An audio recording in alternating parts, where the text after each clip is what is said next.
Hello, this is Suzanne Hanna, and you're being invited to watch this presentation on stress response basics. I'm the author of The Transparent Brain in Couple and Family Therapy, Mindful Interactions with Neuroscience. I've been very interested in mind, body, and holistic approaches to family therapy for over 25 years. This comes as a service from me. These slides are all permitted to be used by anyone who wants to download this. I'm very interested in getting this information out to more people in more settings, both our clients as well as our therapists, because I think it makes such a difference in how we approach clinical problems in psychotherapy and family therapy. I've been a marriage and family therapist for 30 years and really believe that relationships are central to any mental health issue, particularly to the healing and recovery from different mental health issues. And so adding a physiological piece of this just simply takes my practice of marriage and family therapy and makes it more holistic. In the field of medical family therapy, we often call it the biopsychosocial approach. So, in particular, I'm interested in having everyone learn how to screen for trauma with every case with themselves.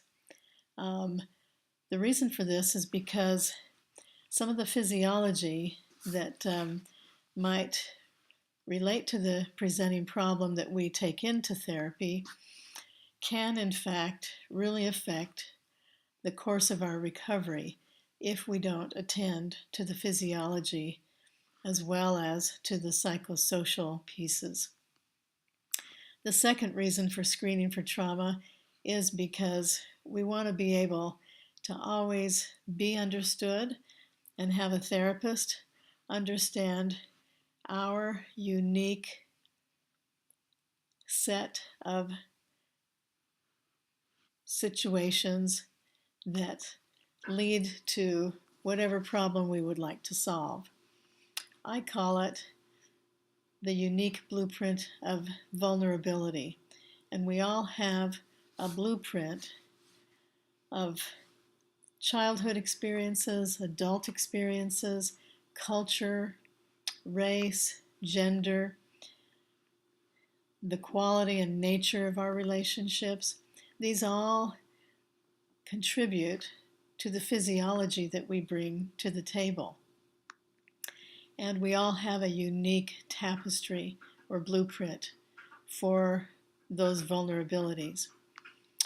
In addition, trauma is now known to be a factor in high relapsing rates of substance abuse treatment. So when you have somebody that's going through a revolving door with treatment, stop, screen for trauma, and begin to look at how to address the trauma first so that that activation will start to go down, and therefore the need for substances will often go down. Not always, but it's a good first step to rule in or rule out whether trauma is playing a factor in our substance abuse and addictions people. Also, trauma is often a ghost that haunts important relationships. We want the best in our relationships. We hope for the best. Sometimes things just don't go the way we want. Very often, trauma in either person can, in fact, be an undercurrent that haunts our ability to have what we want with another person.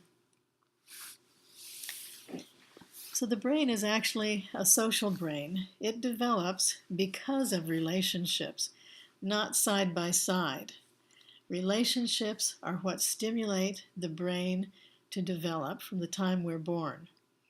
And you see here a number of different levels of development. Right in the middle is the body and the individual.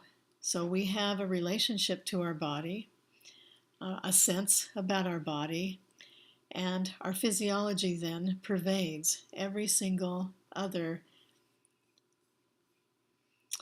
level of development that we have. In a sense, we could look at these as levels of attachment or levels of development from again, a biopsychosocial perspective. And these just give you some examples of how these levels might play out. So for the individual and the body, very often then we just manifest activation. Our bodies feel activated or energized. This is not necessarily a negative thing, but there is cause for concern when there's overactivation and underactivation, and when we aren't more balanced with that. Our sense of attachment with our parents leads to a certain type of emotional regulation. However, if there's high criticism, then that can often affect the quality of our attachment with our parents, and it definitely affects our physiology. So families in which there's a lot of criticism tend to then have high emotional activation, or sometimes underactivation, because of the hopelessness that people feel. The next level up, siblings, or in the case of only children, then we may have extended family, cousins, other people that are peers in the social relationships of a given person. So they may be peers, they may be cousins. At any rate, we begin to develop with other people that are in our same generation. So not parents, not grandparents, but others that are equal. This is where we begin to form our identity. We gain a sense of uniqueness, as well as then a sense of attachment. And once we move into that realm of siblings and peers, when things go wrong, then sometimes there's a sense of humiliation that develops. These days, there's quite a bit of sibling bullying that can last a lifetime for people, and as well as cyberbullying and bullying in school settings and other places, bullying from parents. This will lead to a sense of humiliation. Is there physiology related to humiliation? Absolutely.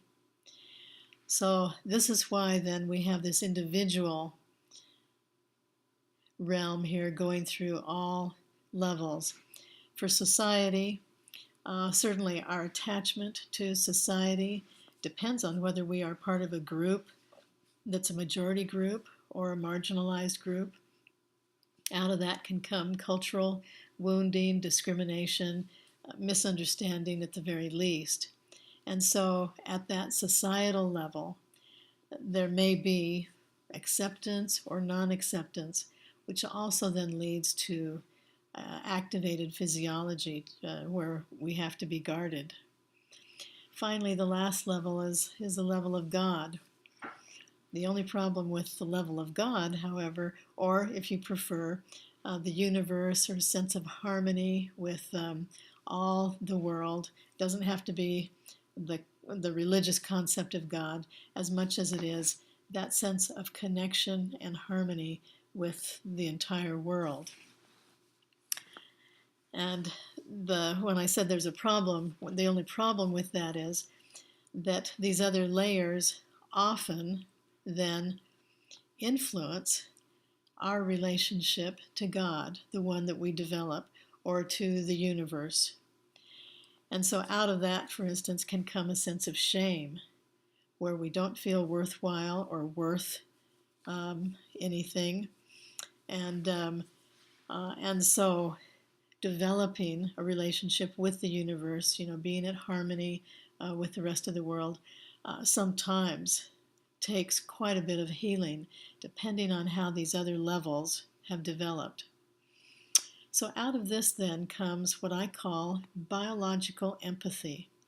When we actually understand the interplay of these biopsychosocial processes, and then we can target where healing might need to occur, including the physiology, the corresponding physiology that might go along with that. So we can be indebted to Dr. Hebb.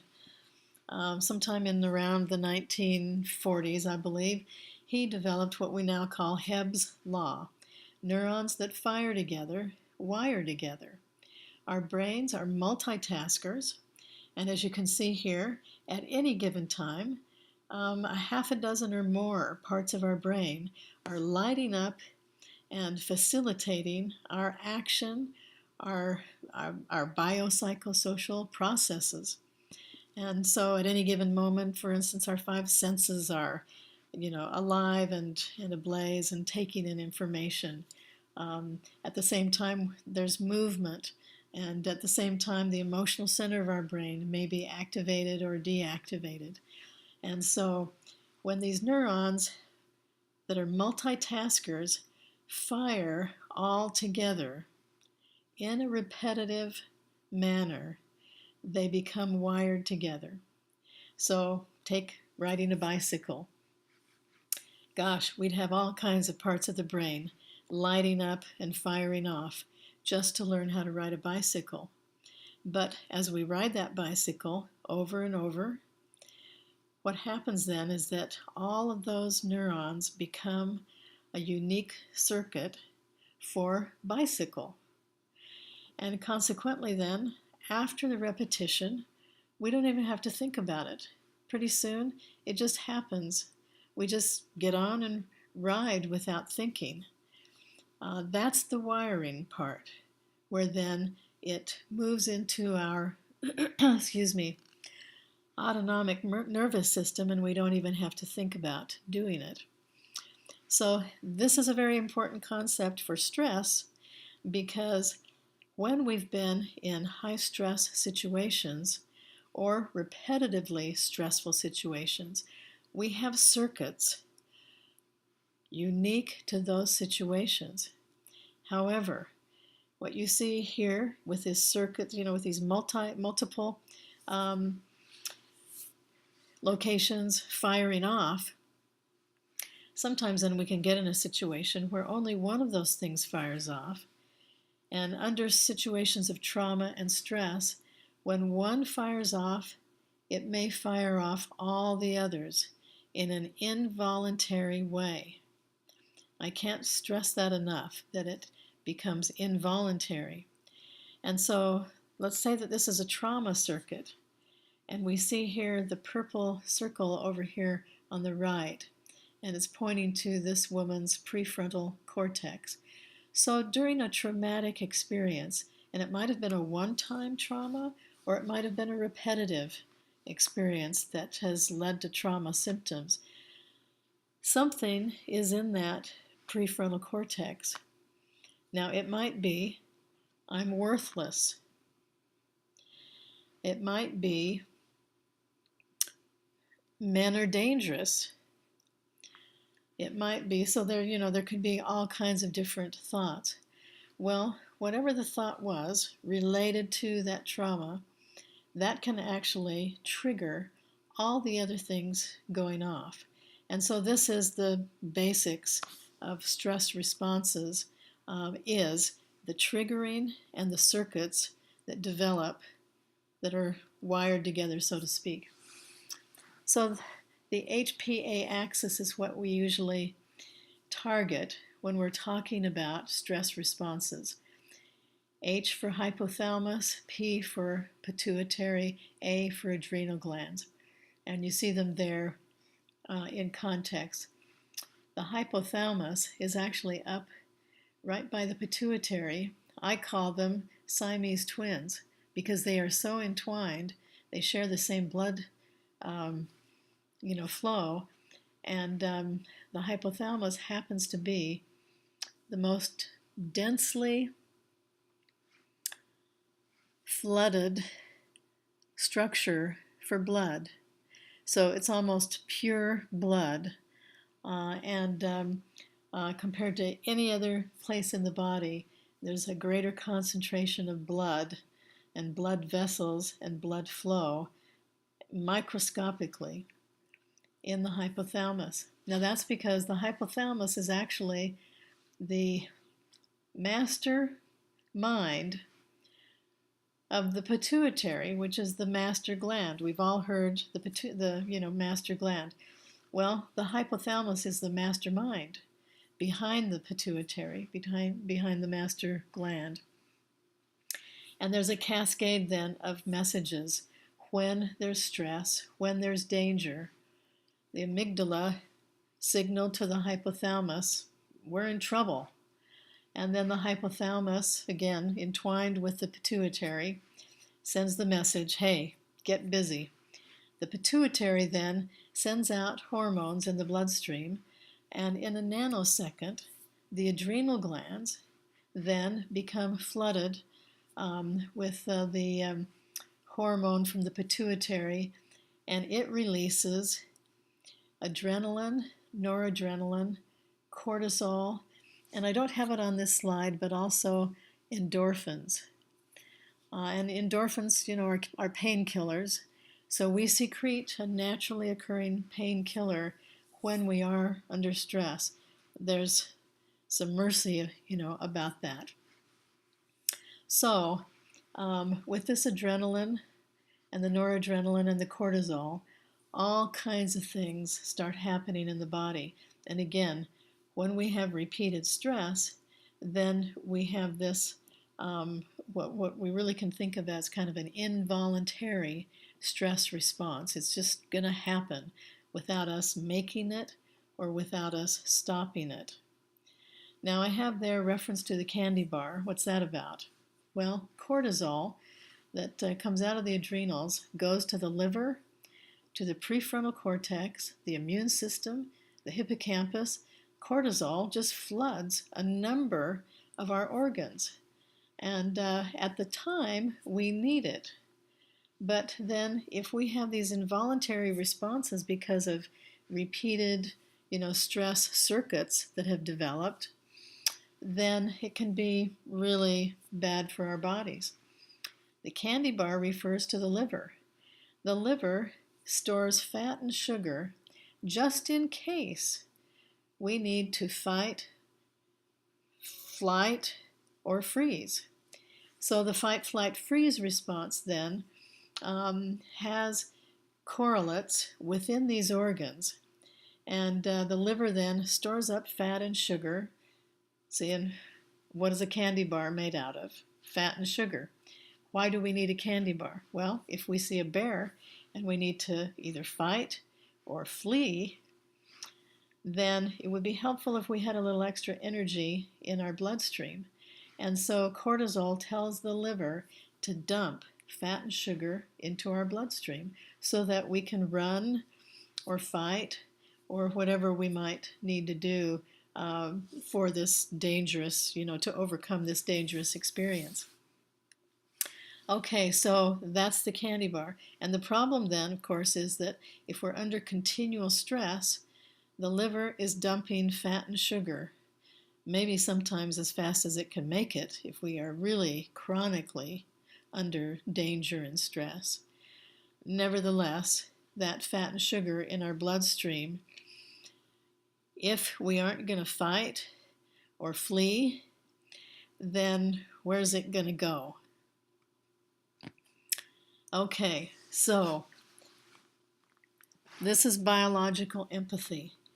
When we have an involuntary stress response because of chronic or even single, intense traumatic incident, then our adrenaline goes to the heart, lungs, muscles, and this is what we get. Racing heart, shortness of breath, tense muscles. Now, can you imagine what it's like to have an involuntary stress response where people, again, are not willing it and they cannot stop it. And they might be randomly driving down the street or standing in the checkout line at the grocery store, and involuntarily something might be triggered. It's tremendously debilitating for people to not feel a sense of control. And so this is why I say everyone has a unique blueprint of vulnerability, and we hope that people in need can find therapists and gain information about this so that they know there's nothing wrong with them and that they're not crazy, that this is happening for a reason. There is a way to get ahead of it and to start calming it down, but we've got to understand what's going on first. So we get the hypervigilance because noradrenaline goes to the amygdala where we get a sense of danger. And so the amygdala then goes into a mode, and this is because of the noradrenaline, in which it becomes hypervigilant. And so again, we may need it because we're in danger, or not if we just happen to be having an involuntary, and sometimes I call them involuntary panic attacks, it just depends. Then we get the increased energy, but because cortisol goes to the prefrontal cortex, we don't have any rational thinking, at least not like we're used to. And then no immune system function, and so you see the connection between chronic stress and disease or illness. And then no digestion. So often trauma survivors often have, dietary issues and digestive issues as well.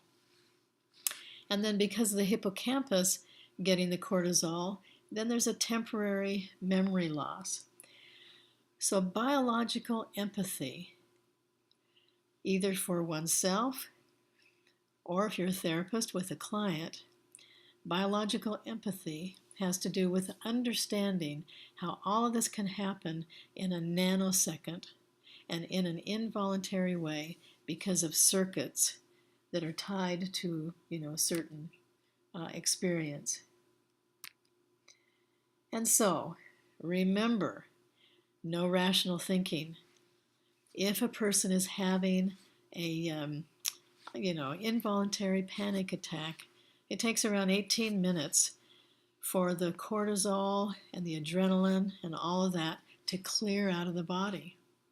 And so what you do for 18 minutes can really indicate whether or not you have biological empathy. What should we be doing? Well, in addition to giving, increased doses of reassurance that everything's all right and that you want them to be safe, and if they'd like to stand up or move around the room until they feel a little more safe, then you'd like them to do whatever sort of physical movement in the moment might help them to feel more comfortable. And also, again, to let them know that there's nothing wrong with them. If they get highly anxious, there's a good reason for that. And there's a way that we can learn to understand it and then, get ahead of it to calm it down. But with that thinking going out of our, grasp, then we need to avoid trying to reason with people or persuade people or hope to have a cognitively, clear conversation. So this is just sort of a jumble that is how it looks. The prefrontal cortex is this larger structure over here on the right side. You see these big, thick blue arrows. Well, see the amygdala, when it senses danger, it's going to be way more powerful, the danger part, than these little skinny arrows from the prefrontal cortex. See, so here's our rational thinking, these little skinny arrows. Well, they hardly hold a candle to what the amygdala will send their way in terms of danger. And so we need to speak to that amygdala. We need to speak to issues of danger and threat, reassuring people that you want them to be safe, that you want them to feel like they can, again, move in a way that will help them to be more comfortable right now. And even in an office, in a room, where would their body like to be? And where would they like to sit, and what position would they like to be in order to feel more comfortable at that moment? Those are the kinesthetic kinds of things that can help people while they are waiting for that adrenaline rush to clear or that panic attack. Now, the hippocampus also, see, because it has cortisol in it, small little arrows. And prefrontal, see, small little arrows. And the cortisol then leads to the amygdala being hypervigilant. So this is another part of biological empathy, just learning how to account for and understand what might be happening to any of us in the height of a stress response. Now, related to that ends up being memory issues.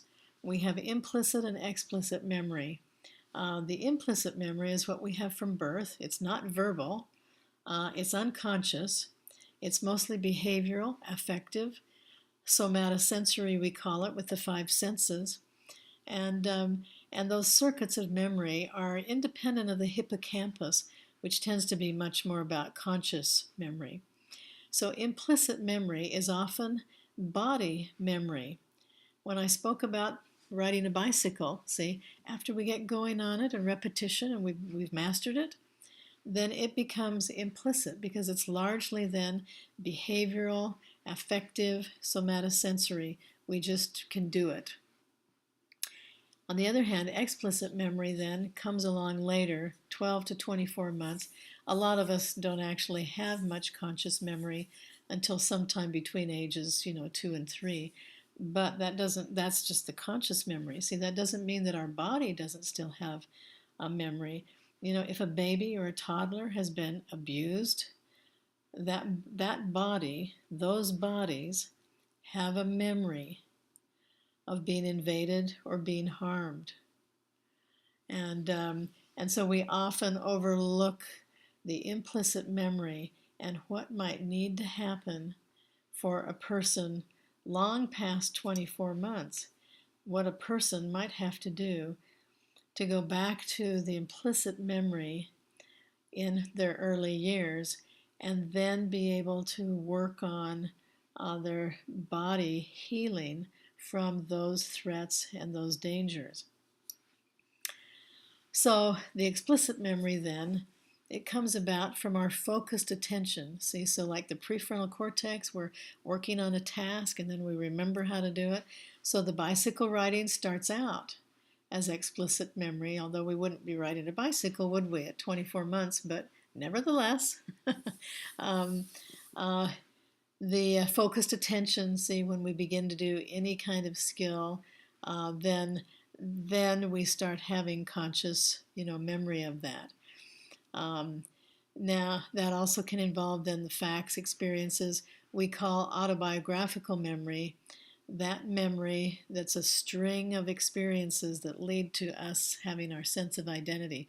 What we think about ourselves and others comes about through our explicit memory and through the experiences, the psychosocial experiences that we have.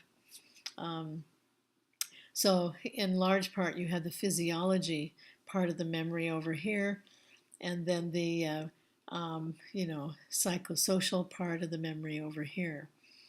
And then the explicit memory does involve the hippocampus and a lot of the other parts of our cortex too, whether it's the occipital lobe, and near the occipital lobe then is where we after we've learned to read, then we master, reading and being able to make sense out of the visual, kinds of things. And so those are cortices in the back of our head that, and the hippocampus is tied to all these cortices, and so then we begin to have conscious memory, related to those things. So in trying to heal all of this, then there's just 4 basic principles that Ernest Rossi talks about. He is an Ericksonian therapy. Ernest Rossi and Milton Erickson wrote a number of books together. And he talks about these 4 points of transformation: novelty, creativity, repetition, and numinosum. And so whenever we can help people move into, different movement, not just thinking, but also movement that might be novel for them. Creativity, self-expression, where then they have a chance to actually express and create symbolically, various things that might help them to have that a sense of, affirmation. And then the repetition is all important. Repetition, my rule of thumb is 8 weeks. If we can help people and encourage people and coach people to engage in, a routine and some strategies for 8 consecutive weeks, many times then that breaks up these circuits. And as the circuits start breaking up, then of course we're helping them construct new circuits. That's the transformation. And then numinosum. What is numinosum? It's my favorite word. Rossi talks about numinosum in some of his writings: the experience of fascination, mystery, and tremendousness that motivates our lives, a positive emotion of wonderment accompanying our sense of adventure in exploring the world, our creative endeavors in the arts and sciences, and our spiritual quest for the ultimate, whatever that might be. So, adopting this vocabulary of numinosum, fascination, mystery, tremendousness, wonderment, adventure. How many people who've gone into psychotherapy have a therapist who has encouraged them to seek and to heighten their sense of adventure, and maybe plan an adventure that they could have that would help to explore the world. It might help them to pursue a creative endeavor, and it also might lead them to this sense of having what we really want in life, our own quest, a spiritual quest for the ultimate. So numinosum, the language of numinosum, I think can direct therapists and clients alike into an altered state of consciousness that helps us then to both encourage our clients to begin to increase that sense of novelty for themselves in a safe way, in a way that can break up the other, trauma circuits. So finally then, just think about focusing on absolutely safety first has to happen. And then after that, in order to get some dopamine producing and flowing in our bodies, if we look at our favorite things, those things that bring us joy, fun, exhilaration, self-expression, those all can lead to an increased flow of dopamine in our systems. And dopamine is what can challenge any kind of trauma or stress response. In addition, then, our sense of identity, belonging, and attachment need to be front and center. How are we thinking about ourselves and others? Do we need to learn to recognize that we deserve love and safety? Every human being deserves love and safety. Some animals too, by the way, if you happen to be an animal lover, but for sure, all humans deserve love and safety. And with that then brings a sense of belonging, and with that then brings a sense of attachment. And that then is what can both counteract and prevent unwanted stress responses and those that have become a burden because of their involuntary nature.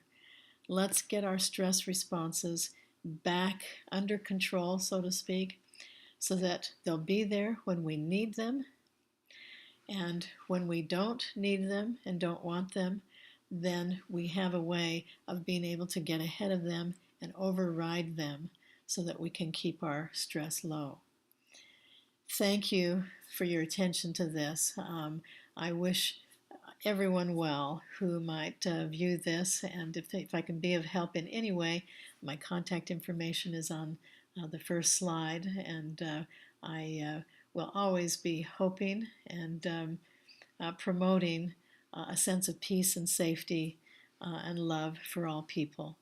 Thank you very much, and best wishes.